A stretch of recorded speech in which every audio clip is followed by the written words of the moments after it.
Hey everybody, it's your boy Commando_Thorn123.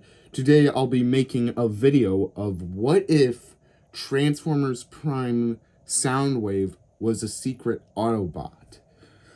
So let's get started. We start our story on Cybertron. Soundwave is going through some data files and looks at some Autobot records before the war. Like the day Orion Pax joined the cause for a just system.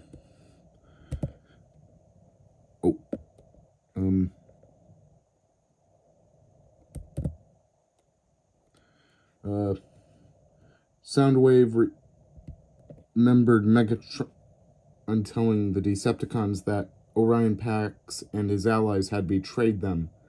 Something about that didn't seem right. Orion Pax never wanted to fight. He wanted to reason. Betrayal was never something Orion ever did. As Soundwave looked through battles on Cybertron, he noticed that he was a fighter once, but now he's a communications expert.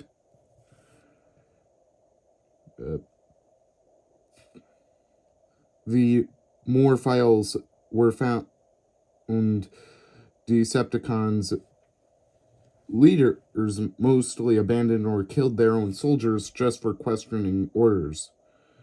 Now that Soundwave saw that he was doing what he was doing and was working for a cause that didn't really care about anyone, he thought and thought and thought. And once he came to the conclusion of defecting, he thought no con would really question him for being silent. Soundwave from now on would serve as an undercover Autobot.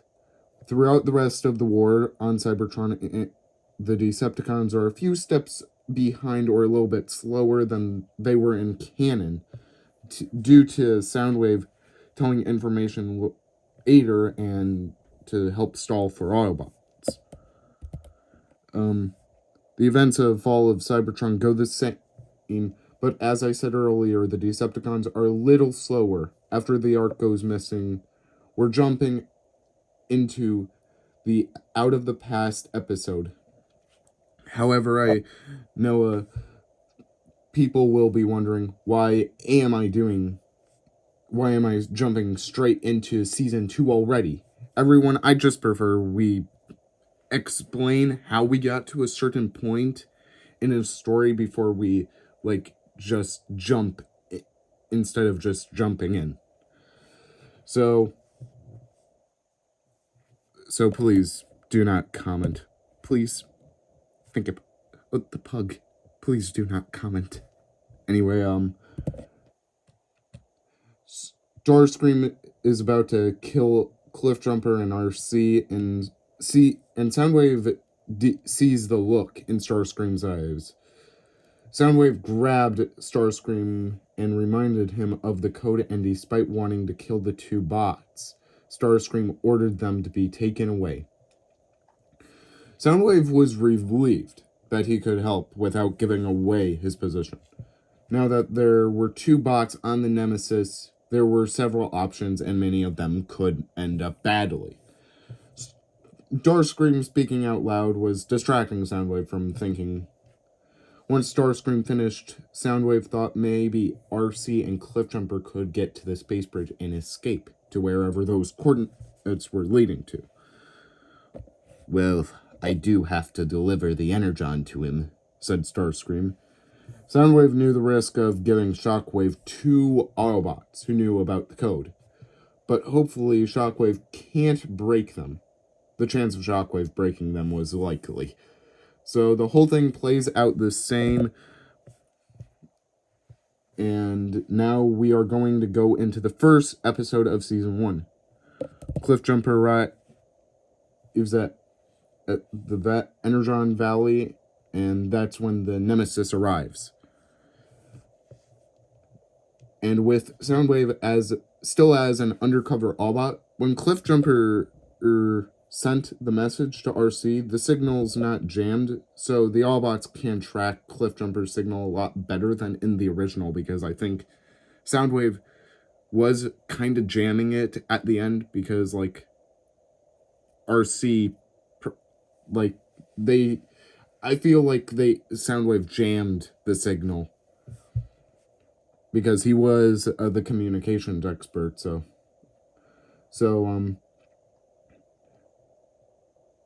the signal's not jammed, as I said. So the Autobots can track. Instead of firing the cannons, Soundwave just dropped off the Vehicons, dropped us ahead, and I think the Vehicons probably just shot Cliffjumper once made him fall back towards the energon. And at the end, and the scene plays out just about the same. Like, I know things could change, but, like, right here, I think it would mostly stay the same but Cliffjumper isn't fired upon at the, Nemesis. So, once Cliffjumper pulls out his cannons, the Vehicons, to their programming, I believe, did the exact same thing and started firing on Cliffjumper. That was not smart, guys. Let's be honest. But let's be honest. Any Decepticon didn't really have a big brain besides Megatron or Soundwave. Shockwave also gets up on that list, but any other Decepticon probably has the same brain as Starscream, or a little bit better or lower. So the blasters fired and hit the energon. After the explosion, the Vehicons drag Cliffjumper back to the Nemesis. Starscream and Soundwave look at the destroyed energon and then see Cliffjumper brought before them. Cliffjumper then asked where Megatron was, and Starscream didn't really want to mention Megatron because he wanted to be in control, as always. As Starscream got ready to stab Cliffjumper, Soundwave stopped him. Starscream looked confused at Soundwave and asked, why? And better question yet, Starscream, why did you kill Cliffjumper? I know you hate the Autobots, but he had information. You could have used him, like, to get the information of the Autobot base out, because you were looking for that later on in the series, and then, like, or if you couldn't get the info, you could have just, like, lured the Autobots out with Cliffjumper instead of just killing him blindly. Yeah, so anyway, that's, like, not smart moves, Starscream. Like, this case proves that, and everyone, and Cliffjumper did not deserve to get killed in the first episode he was shown in. But I'm glad they mentioned him in later episodes. But this time, everyone, Cliffjumper is living. Hopefully, throughout a bunch of episodes. And I've seen some other people do good what-ifs about Cliffjumper surviving and adding other characters to this Transformers Prime to get Cliffjumper safe. I'm glad about that, everyone. Anyway, moving on, Soundwave mentioned to Starscream that Cliffjumper could prove useful. Starscream moved away from Cliffjumper and ordered the Vehicons to take Cliffjumper to Knockout. And everyone, I want to say, if Knockout and Breakdown weren't on the Nemesis in the first couple of episodes, and they arrived later on in their own ship, I'm sorry, everyone, but I would think Breakdown and Knockout would be on the Nemesis, because Knockout is a medic, and the Decepticons only had, like, one medic, and that was Knockout. Unless you count Shockwave, but he was mostly a scientist. While at the destroyed Energon pocket, the Autobots and find Cliffjumper's horn. Upon finding Cliff's horn, Ratchet looks for Cliffjumper's life signal. Cliffjumper's life signal was not detected due to the Nemesis cloaking ability. Now the Autobots believe Cliffjumper is dead. And I know people, like, you might be saying, well, if Cliffjumper's alive and Soundwave's an secret Autobot, like, wouldn't Soundwave just decloak the Nemesis? But this is, I think, this part, like, sure, Soundwave could have done that, but I want to keep some of the elements the same, like, and besides, like, if you decloak a massive, like, ship, then, yeah, everyone will know and you'll be attacked, and then everyone would suspect there was a mole. So Soundwave pretty much had to keep it silent for keeping Autobot safe and himself, like, undercover. Because Soundwave is, like, one of the smartest characters, I believe. So the Autobots do Cliffjumper's funeral and meeting, and Autobots meet Jack, Miko, and Raph. And that goes the same, pretty much. Now, all the events play the same, but Cliffjumper is still alive. He's just captured and being partially repaired, because if the Decepticons just, like, healed or repaired Cliffjumper to his max health, then he could have just broken out and caused a whole mess.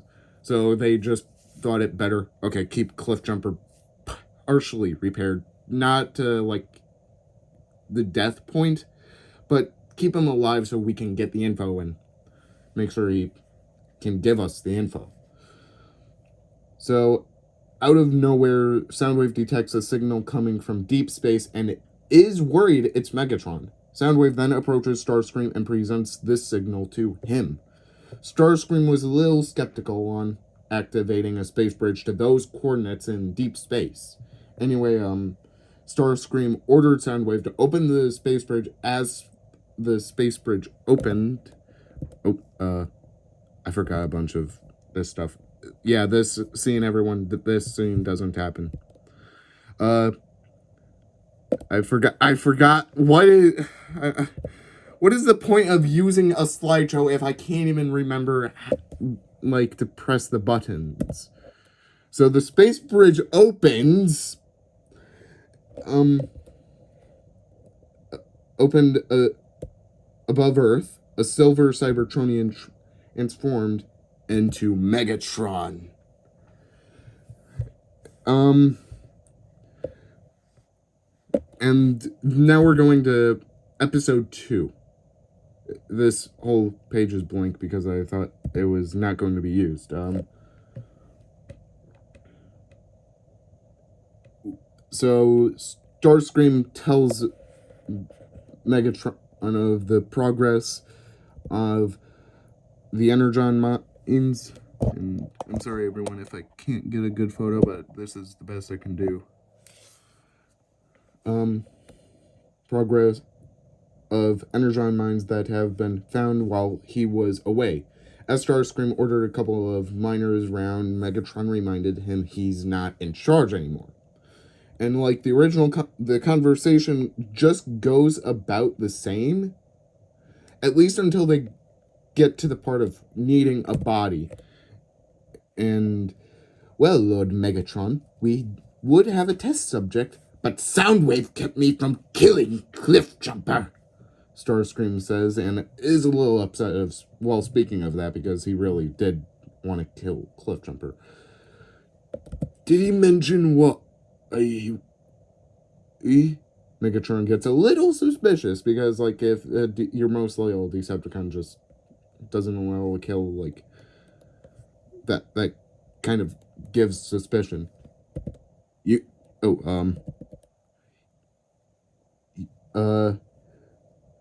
know him, but he did say we could get intel out of him. Then let's find a subject. You! Said Megatron as he shot a Viacon that was behind Starscream. I think putting the Viacon right behind Starscream would be a nice touch, because it would remind Starscream of his place. So the Megatron then puts the dark energon into the dead Viacon, and it becomes alive and kills a Viacon in the cave.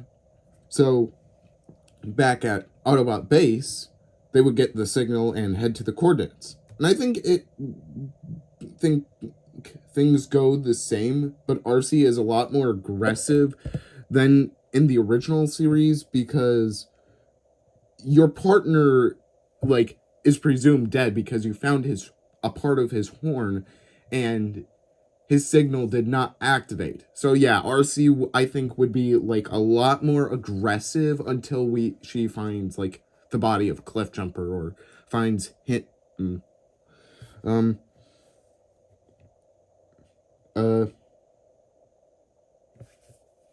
So after the explosion, Soundwave checks up on Knockout's progress, interrogating Cliffjumper. Knockout tells Soundwave that there hasn't been much progress made, though.